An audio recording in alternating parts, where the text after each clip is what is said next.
भगवान के लिए प्रयत्न तो करता है, भोगों में प्रीता भी खास नहीं है, पर बहुत जल्दी ऊब जाता है और छोड़ देता है।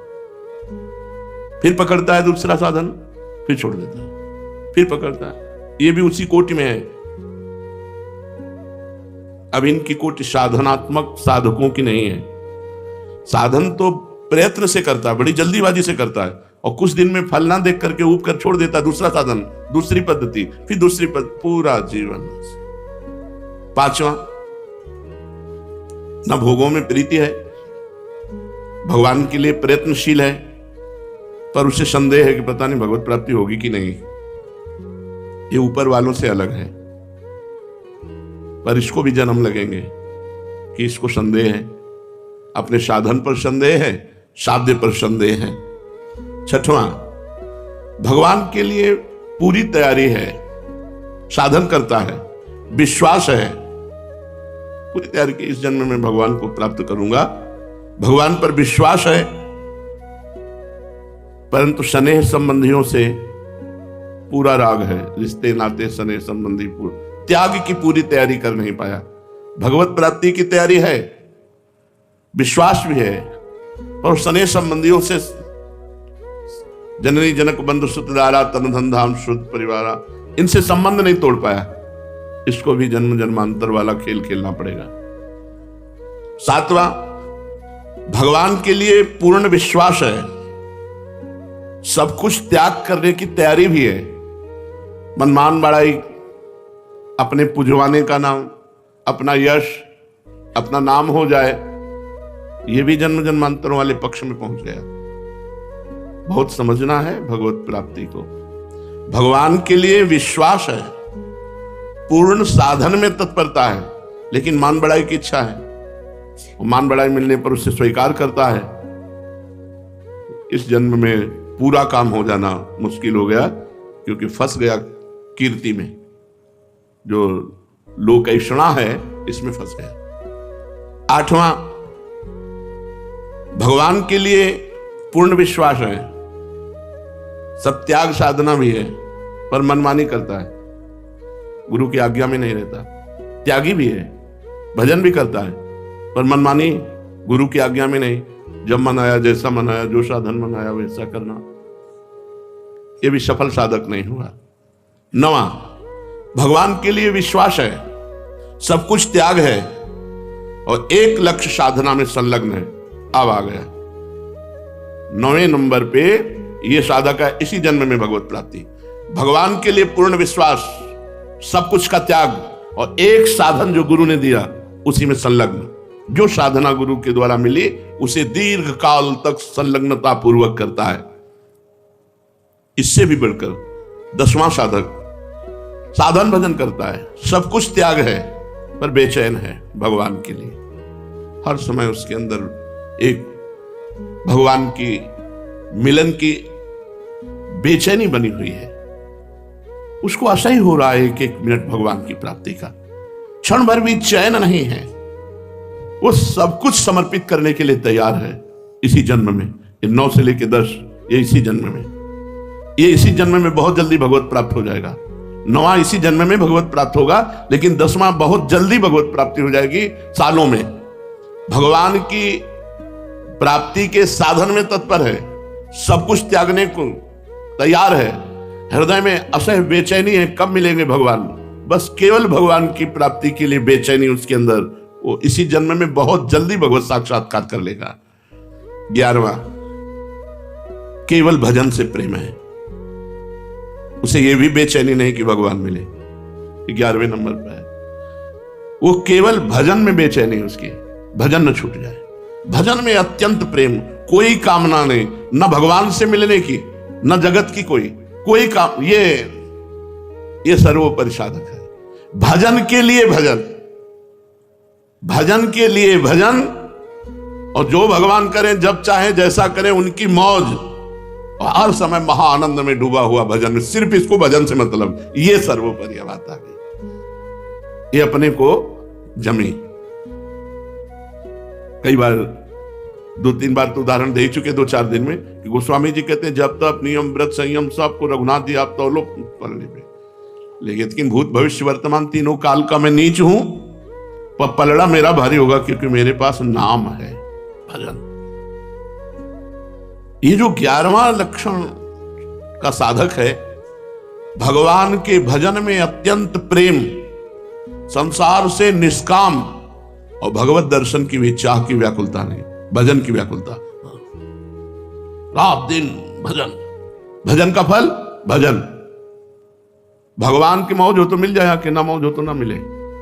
कई बार ये सत्संग में कहा, अपने को केवल भजन से मतलब, भोग आदि की तो बात बहुत दूर रही। वो भगवान की भी प्राप्ति की चाह नहीं करता, वो केवल भजन के लिए ही भजन, हर समय भजन परायण। जो साधक मृदु स्वभाव वाला होता है, मृदु, मध्य, अधिमात्र, अधिमात्रतम, साधकों के 4 भेद किए गए। इसमें कोई उत्साह नहीं रहता। जो मृदु साधक है, उत्साह नहीं रहता, वैसे प्रतिभाहीन होता है, मानसिक रोगी होता है, मन में मनोराज्य चल रहे, कल्पनाएं चल रही है। और यह होता है गुरु अवहेलना से। दुष्कर्मी, अधिक खाने वाला, स्त्री आसक्त, चंचल चित्त, निर्दयी, अल्पवीर्य, पापरज और भजन भी करता है, ये साधकों की श्रेणी में रखा गया, पर है नहीं। भजन भी करता है, पर इसको का बहुत बहुत जन्मों का खेल है। मध्य साधक सर्वत्र अपने भगवान को देखने की चेष्टा, क्षमाशील, मैं जो कर रहा हूं उससे पुण्य मिलेगा, पुण्य से सुख मिलेगा लोक परलोक में। प्रिय बोलने वाला, जितेंद्रियता धारण करने की कोशिश करने वाला, गुरु आज्ञा पे चलने वाला, चेष्टा कर रहा है, पर हर कार्य में वो पुण्य देखता है। गुरु सेवा करूंगा उससे पुण्य होगा, पुण्य से ये सुख मिलेगा। ये श्री जी की आरती करूंगा, इससे पुण्य होगा, पुण्य से ये सुख मिलेगा। वो पुण्य देखता है सेवा परायणता में, सब में। ऐसे साधक को मध्य साधक कहते हैं। ये अगर सावधान हो जाए और पुण्य भावना छोड़ दे तो 9 वर्ष में भगवत प्राप्ति हो जाएगी। इसके लिए तो जन्म जन्म कहा गया, जो पहला मृदु साधक, इसके लिए कहा गया केवल एक बात छोड़ दे, पुण्य लाभ। पुण्य लाभ होगा, हमें पुण्य, यमुना जी जा रहे हैं हमें पुण्य मिलेगा, राधा वल्लभ जी जा रहे हैं पुण्य मिलेगा, गुरु जी की सेवा करे पुण्य। ये पुण्य लाभ छोड़ करके साधना में लिप्त हो जाए, आसक्त हो जाए, तो 9 वर्ष में भगवत प्राप्ति हो जाएगी इसको, क्योंकि सही चल रहा है, गुरु आज्ञा पे चल रहा है, साधन पे चल रहा है। इससे श्रेष्ठ साधक, अधिमात्र साधक, स्थिर बुद्धि, मंत्राकार वृत्ति, नामाकार वृत्ति, मनोलय के साथ साधना, उसी में डूब रहा है। मंत्र चल रहा है, बस उसी में डूब रहा है। नाम चल रहा है, उसी में डूब रहा है। वाणी पाठ, तो उसी में डूब रहा है। वीर संचित, ब्रह्मचारी, स्वाधीन, किसी विषयों के अधीन नहीं, दयावान, क्षमावान, सत्यनिष्ठ, गुरु सेवा परायण, साधन में तनिक भी प्रमाद नहीं, हर समय पूर्णतया साधन में ही लगा। ऐसा महाबुद्धिमान साधक 6 वर्ष में भगवत साक्षात्कार कर लेगा। 6 वर्ष में भगवत साक्षात्कार कर लेगा। जो अधिमात्र साधक है, 6 वर्ष में भगवत प्राप्ति हो जाएगी। रात दिन मंत्राकार वृत्ति, ब्रह्मचर्य परायण, यार 6 वर्ष की तो बात है, जाने कितने करोड़ जन्म बर्बाद कर दिए। स्थिर बुद्धि, मंत्र में, नाम में, तदाकार वृत्ति, मनोलय के साथ जब मन डूब रहा है उसी में, राधा राधा राधा राधा। ब्रह्मचर्य परायण, स्वाधीन, किसी विषय के अधीन नहीं, दयावान, क्षमावान, सत्यनिष्ठ, गुरु सेवा परायण, और साधन में पूर्ण समर्पित चित्त, जिद्दी स्वभाव, उत्साही, बलवान। बलवान को मतलब पहलवान से नहीं है, इंद्रिय बलवान, मनोबलवान, इंद्रिय और मन को जो अपने अधीन कर लिए हैं, इस सबसे श्रेष्ठ साधक की बात हो रही। महान शौर्यशाली, शास्त्रों का ज्ञाता, अभ्यास परायण, किसी से मोह नहीं, किसी भी विषय से व्याकुलता नहीं, मिताहारी, थोड़ा पाने वाला, विशुद्ध आचरण, सबके प्रति अनुकूल व्यवहार, भगवान का नित्य शरणागत गुप्त रूप से निरंतर भजन में लगा हुआ साधक 3 वर्ष में भगवत प्राप्ति कर सकता है। 3 वर्ष में भगवत प्राप्ति। और ध्रुव जी ने तो 6 महीने में भगवत प्राप्ति की। तो आप प्रयत्नशील रहें। ऐसा नहीं कि जन्म जन्मांतरों वाले साधन में चले। पीछे जो वर्णन हुआ वो जन्म जन्मांतर 9 से 11 तक 3 साधक, 9 से 11 तक तो 9वां तो इसी जन्म में होगा, 10वां बहुत जल्दी होगा और 11वां तो तुरंत है ही। वो तो वर्तमान स्थिति में है क्योंकि उसको भजन के सिवा और कुछ चाहिए ही नहीं। तो इसमें पहला मृदु साधक जिसको जन्म जन्मांतर लगेंगे, मध्य साधक 9 वर्ष में भगवत प्राप्ति, अधिमात्र साधक 6 वर्ष में भगवत प्राप्ति और अधिमात्रतम साधक 3 वर्ष में भगवत प्राप्ति। जैसे अपने लोगों के गंगा किनारे का जो समय कटा 20 वर्ष, वो इसी में कटा। न खान पान, न मित्रता, न रिश्ते, न नाते, न कोई, न कुछ नहीं, केवल भगवान। शिव शिव शिव शिव शिव, शाम सदा शिव। हर पवित्र है तो मंत्राकार वृत्ति, अपवित्र है बस हर समय वायु स्पर्श करती तो ऐसे करते गंगा, हमारे भगवान शिव आलिंगन कर रहे हैं वायु रूप से। ये बड़ा मनोभाव, बड़ा आनंद का भाव होता है। तो आप क्या समझते हैं हम किडनी के रोग में पीड़ित पड़े रहते हैं? पद चल रहा है, सामने प्रियाजू की झांकी है, कैसे तुम्हें बताएं? कुछ नहीं है, मतलब अपने कमरे में बैठे, सामने युगल सरकार है, आरती हो रही, आरती की जय श्याम सुंदर नंद के नंदन रात, सामने वो बैठे। वहां कुछ आनंद की कमी है क्या? पर अपने लोग आनंद ढूंढ रहे हैं भोगों में, विषयों में, जगत में, इसलिए हमारी दुर्दशा हो रही है। नहीं, एक बार जिद्दी स्वभाव बनाओ, एक बार विषयों से पिंड छुड़ा लो। विषयों में सुख नहीं है, केवल आकर्षण है। भगवान में आकर्षण भी है और सुख भी है, विषयों में सुख नहीं। हमारी बात समझ लो, केवल भ्रम है, आकर्षण है। यदि तुम पहले चिंतन न करो विषय का और फिर भोग लो, तुम्हें सुखानुभूति हो जाए तो मुझे बता लेना। जब तुम चिंतन करते हो विषयों का और भोगते हो तो वो चिंतन वाला सुख तुम्हें मिलता है। आकर्षण केवल है, सुख नहीं है। भगवान सुख समुद्र भी है और आकर्षण भी है, उन्हीं का आकर्षण है। इसमें विश्वास करे साधक कि बिना साधना के भगवत प्राप्ति नहीं हो सकती। न वेश धारणम सिद्धे कारणम न च तत्कथा क्रियैव कारणम सिद्धे सत्य में तन्न संशया। ना तो भेष बनाने से भगवान मिलते हैं, कपड़ा रंगने से, और न बहुत बात बनाने से, चातुरता पूर्वक बहुत बातचीत उपदेश करने से भगवान नहीं मिलते। भगवान मिलते हैं भजन करने से। क्रियैव कारणम सिद्धे, क्रिया ही कारण, भजन क्रिया ही सिद्धावस्था के लिए कारण है। सत्य में तन्न संशया, मेरी इस बात में संदेह मत करना। न भगवान भेष धारण करने से मिलते हैं, न भगवान बातचीत लच्छेदार भाषण करने से मिलते हैं। भगवान मिलते हैं तो भजन करने से मिलते हैं। असल में ऊंचा साधक वही है जो अपना सर्वभार भगवान पर छोड़कर निरंतर, बस यही है जीवन का सार। अगर पकड़ पाओ तो पकड़ पाओ। असल में ऊंचा साधक वही है जो सर्वतोभावेन अपना भार भगवान पर समर्पित करके रात दिन भगवान के भजन में लगा। बस दुनिया का परपंच, दुनिया के योग साधनाएं भगवान पर सब, इस पर बहुत बार चर्चा हुई। आश्रय और भजन वही सर्वत्र लिखा हुआ है, जो हृदय में आता है वही लिखा हुआ। असल में ऊंचा साधक वही है जो सर्वथा सर्वतो भावेन भगवान में समर्पित है। सर्वतो भावेन, कोई भी भाव अन्य से नहीं, सब भगवान से, और अपने को भगवान पर छोड़ दिया और खूब भजन में तत्पर। बस सार बात यही। अब भजन में प्रीति कैसे होगी? साधक वही जो खूब भजन में डूबे। तो भजन में क्यों नहीं डूबता? अन्य व्यक्ति का महत्व, अन्य वस्तु का महत्व, अन्य साधनों का महत्व। सर्वेषु साधन वरेषु चिरम निराशा। किसी भी अन्य साधन का तिरस्कार न करो, पर नाम में दृढ़ विश्वास कर लो। अनन्य विश्वास केवल नाम में करो कि हमारा काम तो केवल नाम से होगा। साधन, हमारा विश्वास है कि इस जन्म की सार्थकता केवल नाम है। ये हमारे हृदय की भी बात है। हर प्रश्न का उत्तर नाम में ही होता है।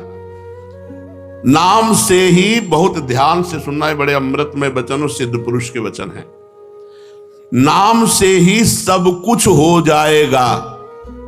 आप नाम जप कीजिए, आप इंद्रिय विजयी हो जाएंगे, मनोविजयी हो जाएंगे, आप निरंतर आनंद समुद्र में डूब जाएंगे, सब दुख विपत्तियों का आपके नाश हो जाएगा। नाम से ही सब कुछ हो जाएगा, विश्वास कर लो। नाम की जितनी महिमा शास्त्रों में और लिखी है, संतों ने गाई है, सब थोड़ी है, पूरी कोई नहीं गा सकता। कहां लगी नाम बढ़ाई और राम न सकहि नाम गुण गाई। स्वयं भगवान अपने नाम की महिमा पूरी नहीं कह सकते, फिर और संत महात्मा शास्त्र जितने, वो तो अपनी अपनी मति गति के अनुसार है। स्वयं भगवान जो अनंत मति गतियों के स्वामी हैं, वो भी राम न सकहि नाम गुण गाई। ऐसा विश्वास कर लो। नाम का इस तरह से विश्वास कर लो कि किसी और साधन की तरफ मन ही न जाए। एक बात बैठेगी कि सबका सार है भजन, बस मंत्र चल रहा है, नाम चल रहा है। हर ग्रंथ को खोलो, उसका है सार कि एकाग्रता पूर्वक भजन करो, तो बहुत हो गया पढ़ के, पढ़ करके पूरा जीवन निकल गया। अब उसका अनुभव करो, हर समय भजन, हर समय भजन। गोस्वामी जी कह रहे, बहुत सुंदर पद है, कह रहे भरोसो जाहि दूसरो सो करो। भाई तुम्हें कोई दूसरा भरोसा हो आप कर, मैं आपको रोकता नहीं हूं। जिसका जहां मन होता है उस साधन में अपनी रति करता है। भरोसो जाहि दूसरो सो करो, मुको तो राम को नाम कल्प तरु, कलि कल्याण फरो। भरोसो जाहि दूसरो सो करो। तुम्हें अगर जहां मना हो वहां भरोसा करो, हम तुम्हें रोकते नहीं, लेकिन हम अपने बात बता रहे हैं। मोको तो राम को नाम कल्प तरु, कलि कल्याण फरो। मेरे तो सब कुछ राम नाम है, मेरी समस्त कामनाओं को पूर्ण करने वाला कल्प तरु ये राम नाम है। इस कलिकाल में परम कल्याण कर देने वाला ये नाम है। ऐसा नहीं गोस्वामी जी और कुछ जानते नहीं है, वो कह रहे कर्म उपासन ज्ञान वेदमत सो सब भांति खरो। मैं इनकी अवहेलना नहीं कर रहा हूं। कर्मयोग, उपासना योग, ज्ञान योग, अष्टांग योग, वेदमत, जितने भी ये सब अच्छे हैं, सब सत्य हैं, सब सत्य हैं। पर मोहि तो सावन के अंधही, जो सूझत रंग हरो। पर मुझे तो ये सब नहीं। सावन में जैसे अंधा हो जाता है तो उससे हरा ही हरा 12 महीना नजर आता है, मेरे तो 12 महीना केवल नाम है, केवल नाम। न कर्मयोग, न ज्ञान योग, न अष्टांग योग, न सांख्य योग, केवल एकमात्र नाम है। और अपना अनुभव बता रहे हैं। चाटत रहो स्वान पातरी, जो कबहू न पेट भरो। बहुत सी साधनाएं की, लेकिन उनसे हमें विश्राम नहीं मिला। बहुत से भोग भोगे, लेकिन उनसे मुझे विश्राम नहीं मिला। सोहो सुमिरत नाम सुधारस, पेखत परुषि धरो। भरोसो जाहि दूसरो सो करो। और जब मैंने नाम का सहारा लिया तो प्रेमामृत परशा मिला, सामने परशा मिला। पाओ प्रेम धन, एकमात्र भगवान का नाम। कुछ नहीं चाहिए, कुछ नहीं जानना, कुछ नहीं पाना, बस नाम। बात समझिए हृदय। हमारी सामर्थ्य क्या है कि नाम महिमा को कह सके? केवल नाम पकड़ लीजिए, आप देख लीजिए, खुद देख लीजिए केवल नाम पकड़ ली, नाम का विस्मरण ना होने पावे।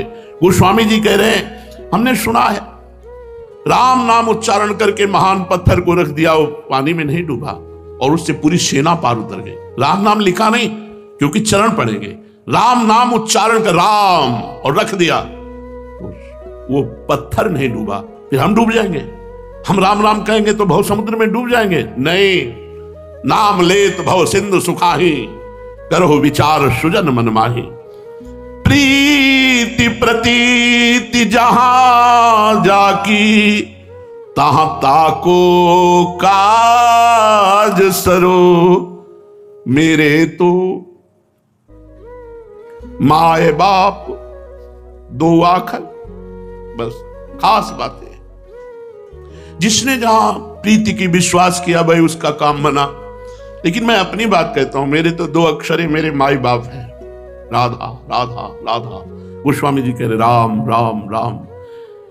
मेरे तो माए बाप दो आखर, हों शिशु अरनी अरो। जैसे छोटा बालक और कुछ खा के जीवित ही नहीं रह सकता, केवल मां के स्तनों का दुग्ध पान करके ही जीवित रह सकता है, ऐसे मैं तो बालक हूं। मेरे माई बाप मेरे राम नाम दो अक्षर हैं, बस इन्हीं से मैं जीवित हूं, इन्हीं से मैं पोषित हूं।